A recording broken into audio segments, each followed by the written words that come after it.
चुपचाप ठाकुर जी जाकर के बैठ जाते और कोने में विराजमान है करके थोड़ी पे हाथ धर के सूरदास जी को देखते ही रहते बस। सूरदास जी नए नए पद बना बना करके गायो करते, ठाकुर जी बैठ करके उनको श्रवण करते रहते। तो जैसे ही गुसाई जी आरती करके बाहर गए, कपाट बंद गए, शामा शाम दोनों बिलग गए। किशोरी जी बोली मैं सबरी सच्चाई बताऊंगी गुसाई जी को। बोले कहा बताओगी? बोले सब झूठ बोलो तुम सपने अपने के कि मधुमंगल श्री रामा वो पता तुम कहीं खिड़की तने करके जाओ कोई के पास और मुझे सब पता मैं गुसाई जी को बताऊंगी। ठाकुर जी चरण श्री जी मान जाओ मत बताइयो, तुम जो कहोगी सो करूंगा मत बताइयो। किशोरी जी बोली एक शर्त है। बोले तुम जो कहोगी सो करूंगा, तुम बताओ कहाँ करना है। श्री जी बोली कल ते मैं चलूंगी संग में तुम जहां जाओ मैं मुंह को लेके चलो। ठाकुर जी बोले जे ना है सके। बोले चो ना है सके। बोले आप बड़ी बड़ी करुणामयी हैं, बड़ी दयालु हैं, मैं तो जाऊं बा बेचारे लोग भक्तन ते मिल मिला के आ जाऊं, उनके बेचारे इनके दीन दुखन को देख करके सब कुछ दे दोगी उन्हें, या हमारे मैं आपको अकेले छोड़ के जाऊं यहीं पे, आप मत चलियो। श्री जी बोली तो ठीक है मैं गुसाई जी को बता रही हूँ। ठाकुर जी बोले ना ले जाऊं तो ये गुसाई जी को बता देंगे, गुसाई जी को पता चल गई तो गुसाई जी मेरा आनो जानो रुकवा देंगे। तो ठाकुर जी बोले आपकी एक शर्त मैं मानूंगा, वो एक शर्त आप मेरी मानो। बोले कहा? बोले मौन जाओगी मौन आओगी, कछु नहीं कहोगी ना करोगी वहां पे। श्री जी बोली ठीक है कछु नहीं करूंगी। ठाकुर जी बोले मैं विश्वास ना है रो आप पे, मैं भरोसा ही ना है, नेक बाहर जामेंगी देखते ही ऐसी पिघल जामे। बोले ना मैं बिल्कुल ऐसे रहूंगी आपकी जैसी, जैसी जाऊंगी वैसी आ जाऊंगी। ठाकुर जी बोले ठीक है। दूसरे दिन ठाकुर जी श्री जी को लेकर के गए। कैसे कैसी कृपा सूरदास पे। सूरदास जी की कुटिया में चुपचाप चोरन की भांति ठाकुर जी घुस गए और श्री जी घुस गए और दोनों एक कोने में बैठे हैं थोड़ी पे हाथ धर के। और ठाकुर जी हाथ पांव जोड़ रहे, वो रोइयो मत भावुक मत होइयो, जे कछु गावे हो तुम नेक में ही ऐसी है जाओगी, चुप रहो ना, मैं बैठ रही सुन रही हूं बस। सूरदास जी ने गानो प्रारंभ किया और जैसे ही गानो प्रारंभ किया आहा श्री जी के तो भाव नेत्र सजल है गए। ठाकुर जी तो कह रही हैं जाकू नेत्र दे दे। अब ठाकुर जी बोले मैंने मना करी ना, ये सब नए होगो, ये सब नए करना है। अच्छा अच्छा ठीक है कोई बात ना गान दो। श्री जी समझ गई जे तो कृपा करेंगे ना मोइये कछु करना पड़ेगा। सूरदास जी अपने भाव गा करके और तुरंत अपनी लठिया दौड़ करके उठ करके खड़े है गए और अपनी कुटिया से बाहर जाने लगे। ठाकुर जी बोले चलो श्री जी अब समय है गयो, हम भी मंदिर चलें, गुसाई जी अभी कपाट खोल देंगे, आरती होएगी, व्यवस्थित रहना पड़ेगा। श्री जी बोली अभी तो समय है, ये सूरदास बेचारो अकेलो जा रहा है आगे आगे, या कि पीछे पीछे चल के देखो तो सही जाएगा कहां। ठाकुर जी बोले मैं तुम तो पहले ही मना कर रहा हूं, ये सब मत करियो। श्री जी बोली अब नेक देर की बात हो रही है, चल दो या कि संग। सूरदास जी आगे आगे चल रहे हैं, पीछे श्यामा श्याम दोनों निहारते हुए चल रहे हैं। तभी एक बहुत गहरो गड्ढो आया सामने। सूरदास जी जब गड्ढा की तरफ जान लगे, जैसे ही जान लगे श्री जी बोली अरे अरे ये देखो गड्ढा में गिर जाएगा, अरे याकू जल्दी जाके रोको। ठाकुर जी कह रहे नहीं श्री जी बिल्कुल नहीं, बाकू गिरन दो, अपने आप संभलेगा, तुम बिल्कुल मत जाओ। अरे तुम कैसे हो बेचारो, गिरवे वाला हो, बाकू लग जाएगी वाके। दोनों में ऐसी बात चल रही, इतने में सूरदास जी गिर गए गड्ढा में। ठाकुर जी बोले जल्दी चलो मंदिर खुलवे को समय है क्या। श्री जी बोली पहले याकू बाहर निकालो, ये जब बाहर आ जाएगा तब जाऊंगी। ठाकुर जी बोले देखो मान जाओ। बोले ठीक है तुम अकेले चले जाओ, मैं तो ना जा रही, मैं तो याकू निकाल के जाऊंगी। अब श्री जी के बिना ठाकुर जी कैसे जाएं। ठाकुर जी बोले मैं तो पहले ही मना कर रहा हूं, मत चलो, मानो ना हो, मैं तो जानू ना आपकी बातन ने, ऐसी कृपा कर दें कोई पे भी। बोले कोई पे भी सूरदास है। बोले मैं जानू पर यहाँ पे अभी कृपा ना करनी, कछु दिना और याकू ऐसे ही रहने दो।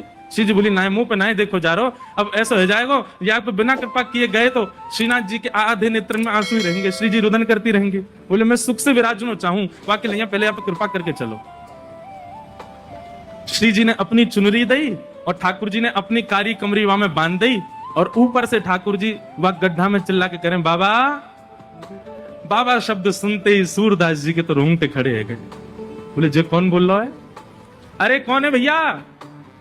अरे बाबा मैं हूं, यहीं पास के गांव का हूं, गोपाल। बोले अच्छा भैया कहा कह रहे हो? बोले आप गिर गए हो, मैं आपकी मदद कर दूं, बाहर आ जाओ। सूरदास जी बोले कैसे आऊंगा बाहर भैया, मैं तो बहुत गहरो गिर गए हो। ठाकुर जी बोले मैंने अपनो पटका डाल दियो बाबा, बाकू पकड़ लियो, पकड़ के ऊपर आ जाओ। सूरदास जी ढूंढने लगे, तभी हाथ में पटका आयो। सूरदास जी ने जैसे ही वो पटका पकड़ो, कारी कमरी पकड़ी और ऊपर चढ़ने लगे तो नासिका के पास जाती वह कारी कमरी में थे ठाकुर जी के श्री अंग की सुगंध, जो आज सुबेरे सुबेरे श्रृंगार के दर्शन में श्रीनाथ जी में जो इत्र प्राप्त भयो, वाक की सुगंधी और कारी कमरी की सुगंधी एक सी है। सूरदास जी बोले, जे सुगंधी तो सुबह सुबह गुसाई जी ने दही मोहे श्रृंगार के बाद, यह पटका में तो कैसे आ रही है? सूरदास जी के मन में संशय नहीं आया कि कोई और होगा, तुरंत विश्वास प्रकट हो गया, श्याम सुंदर ही है। और मानो कमर कसले ही हो, बोले आज सूरदास छोड़ना ना है इनको, बड़ी मुश्किल से आए आज तो पकड़ना है। ऊपर आने लगे सूरदास। यहां ठाकुर जी श्री जी की चुनरी ते कारी कमरी बंदी भई है, और ठाकुर जी श्री जी की चुनरी पकड़ के खड़े हैं, और ठाकुर जी की कमर पकड़ के श्री जी खींच रही हैं पीछे, और सूरदास बाहर आ रहे हैं। और जैसे ही महाराज सूरदास जी निकल के बाहर आए, जानबूझ के सूरदास जी ने ऐसा नाटक किया कि मानो गिर गए हों, और जोड़ते आगे की तरफ गिरवे को भय। ठाकुर जी तो पीछे हट गए, श्री जी वहीं रह गई, जो श्री जी के चरणन में जाके श्री जी की चुनरी ते कारी कमरी बंदी भई है, और ठाकुर जी श्री जी की चुनरी पकड़ के खड़े हैं, और ठाकुर जी की कमर पकड़ के श्री जी खींच रही हैं पीछे, और सूरदास बाहर आ रहे हैं। सूरदास जी जैसे जैसे बाहर आ रहे हैं, नेत्रन में आंसू आ रहे हैं, लेकिन पी रहे हैं। बोले आज भावुक ना हो नो, आज तो चतुराई दिखानी है। और जैसे ही महाराज सूरदास जी निकल के बाहर आए, जानबूझ के सूरदास जी ने ऐसा नाटक किया कि मानो गिर गए हों, और जोड़ते आगे की तरफ गिरवे को भय। ठाकुर जी तो पीछे हट गए, श्री जी वहीं रह गई, जो श्री जी के चरणन में जाके गिरे, सोई चरण पकड़ लिए सूरदास जी ने। अब सूरदास जी के हाथ में जैसे श्री जी के चरण आए, ठाकुर जी ने श्री जी को हाथ पकड़ो, जोड़ते बोले पीछे हटो। अब पीछे श्री जी हटी तो श्री जी के पामन को नूपुर सूरदास जी के हाथ में रह गए। सूरदास जी ने चुपचाप छुपाए के यहीं दल लियो। ठाकुर जी बोले श्री जी जल्दी चलो, मंदिर खुले बारो, गुसाई जी अभी मंदिर खोल देंगे। श्री जी चलन लगी तो बोली जय जय, मेरे एक नूपुर की ध्वनि ना आ रही, कहीं गिर को दिखे। ठाकुर जी बोले दूसरा दिलवाए दूंगा, अब चलो जल्दी। श्री जी बोली ना, मुझको तो वही चाहिए। ठाकुर जी बोले यही मारे ना लेके आ रहा हूं आपको। अब पीछे मुड़ के देखिए तो सूरदास जी वह नूपुर को ऐसे कान से लगाए करके वह की ध्वनि सुन रहे हैं, देख तो सके ना है, वह की कोमलता को अनुभव कर रहे हैं। वह बाबा के पास में जय जय वहीं चलो। ठाकुर जी बोले अब यही पर रहने दो, मैं दूसरी दिलाई दूंगा तुम्हें, अब चलो जल्दी, मंदिर में खुल जाएगा नहीं तो। बोले ना मुझको तो यही चाहिए। बाबा, अरे भैया कौन है? बोले मैं ही हूँ गोपाल, अब ही जाने आपको बाहर निकालो। अच्छा भैया कहा बात है? बोले बाबा मेरे संग मेरी सखी आई, बाको नूपुर गिर गयो, आपने दल लियो अपने पास, बाकू दे दो। सूरदास जी बोले जे नूपुर? बोले हम बे। बोले जे तो वाको है जो मेरे मुंह को निकार में आयो का। बोले बाबा मैं वही तो हूँ। बोले मुझे का पता भैया तू वही है, मुंह दिखाई तो देवे ना है। अरे बाबा मान जा जे हमारो ही नूपुर है। बोले अच्छा तेरी सखी के पास एक नूपुर होगा, एक नूपुर तो मेरे पास है।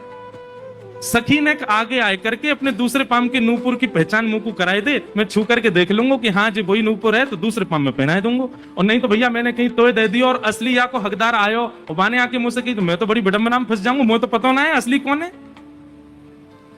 ठाकुर जी बोले श्री जी जो बहुत चतुराई कर रहा है, या को पता चल गई है कि आप ही श्री जी हो और ये दूसरा पाम पकड़ लेगो आपको। श्री जी बोली पकड़े तो पकड़न दो, लेकिन आज ये नूपुर लेके ही जाऊंगी। वो नूपुर के प्रति आसक्ति थोड़ी हमारी श्यामाजू की, उनकी तो जब से दृष्टि में आ गए सूरदास जी तब से बस यही चिंता है श्री जी को कि आप कृपा कैसे करूं मैं। श्री जी आगे बढ़ने लगी, ठाकुर जी पाम पूछो, तुम्हारे पाम पूछो या के पास मत जाओ, पकड़ लेगो।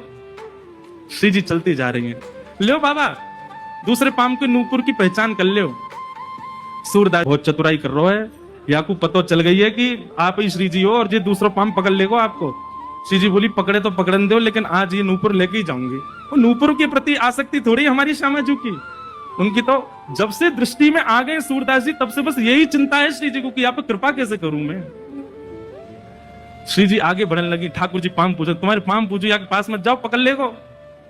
श्री जी चलती जा रही है, लो बाबा दूसरे पाम के नूपुर की पहचान कर लो। सूरदास जी ने दूसरे पाम को स्पर्श किया, बांधी भाई नूपुर हाथ से छुई, नेत्रन से आंसू बह रहे हैं। लाली अपनो पहलो पाम आगे कर दे, मैं पहना दूं। श्री जी ने पाम आगे किया।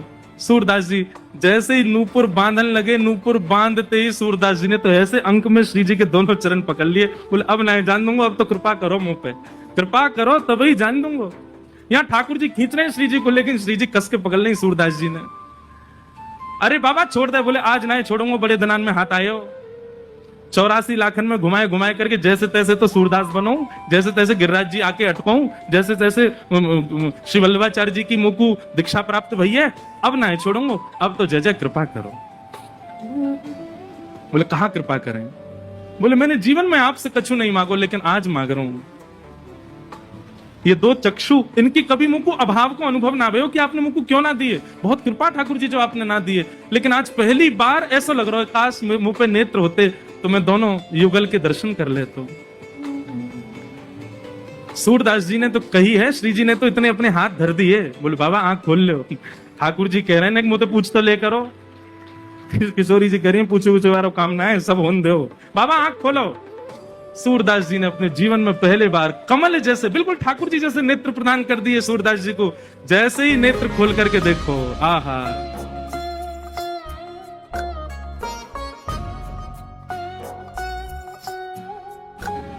यही गिरिराज जी की तलहटी में दोनों युगल खड़े हैं, एक दूसरे के गले में गलवैया डाले और सूरदास जी दर्शन कर रहे हैं। हाँ, सूरदास जी पे बड़ो अनुग्रह किया ठाकुर जी ने, और अनुग्रह करने के बाद दोनों उनकी खूब रज रज के दर्शन किए।